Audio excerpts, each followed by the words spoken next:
ಕ್ರಿಸ್ತನಲ್ಲಿ ಪ್ರೀತಿಯಿಂದ ಕರೆಯಲ್ಪಟ್ಟಂತಹ ಎಲ್ಲ ನನ್ನ ಸಹೋದರ ಸಹೋದರಿಯರಿಗೆ ಯೇಸು ಕ್ರಿಸ್ತ ನಾಮದ ಮುಖಾಂತರ ವಂದಿಸುತ್ತಾ ಫೆಬ್ರವರಿ 1ಕ್ಕೆ ನೇಮಕವಾದ ರಾತ್ರಿಯ ಗೀತೆ.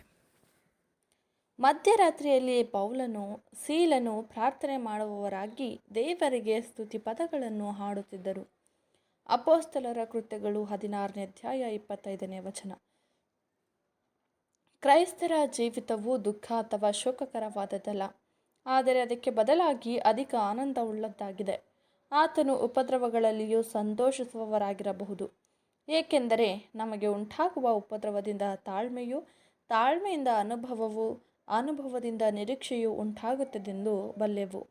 ಇದು ಮಾತ್ರವಲ್ಲದೆ ಕ್ಷಣ ಮಾತ್ರವಿರುವ ನಮ್ಮ ಹಗುರವಾದ ಸಂಕಟವು ಅತ್ಯಂತ ಅಧಿಕವಾದ ಮತ್ತು ನಿರಂತರವಾಗಿರುವ ಗೌರವವುಳ್ಳ ಮಹಿಮೆಯನ್ನುಂಟು ಮಾಡುತ್ತದೆ.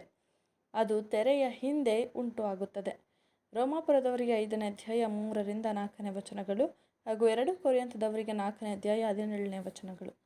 ಆದ್ದರಿಂದ ನಾವು ಈ ಪಾಡುಗಳ ಪಾತ್ರೆಯಲ್ಲಿಯೂ ಮತ್ತು ನಮಗಾಗಿ ಸ್ವಾಸ್ಥ್ಯವಾಗಿಟ್ಟಿರುವ ಸಂತೋಷದ ಪಾತ್ರೆಯಲ್ಲಿಯೂ ನಾವು ಉತ್ಸಾಹದಿಂದ ಪಾಲುಗಾರರಾಗುತ್ತೇವೆ. ಕರ್ತನ ಸೇವೆಯನ್ನು ಧೈರ್ಯದಿಂದ ಮತ್ತು ಉತ್ಸಾಹದಿಂದ ಮಾಡಲು ಈ ಆತ್ಮದಲ್ಲಿ ಸಂತೋಷಿಸುವವರಾಗಿರುವುದು ಅವಶ್ಯವಾಗಿದೆ. ಸೆರೆಮನೆಯಲ್ಲಿ ಬೆನ್ನು ಗಾಯಗಳಿಂದಲೂ ಮತ್ತು ಕಾಲುಗಳು ಸರಪಳಿಗಳಿಂದಲೂ ಕಟ್ಟಲ್ಪಟ್ಟ ಸ್ಥಿತಿಯಲ್ಲೂ ಪೌಲನು ಮತ್ತು ಸೀಲನು ದೇವರನ್ನು ಹಾಡಿ ಸ್ತುತಿಸಿದ್ದನ್ನು ಗಮನಿಸಿರಿ. ಇಕ್ಕಟ್ಟಾದ ದಾರಿಯಲ್ಲಿ ನಡೆಯುವಂತಹ ಕ್ರಿಸ್ತನ ನಿಜವಾದ ಹಿಂಬಾಲಕರು ಹೀಗೆಯೇ ಇರಬೇಕು ಎಂಬುದೇ.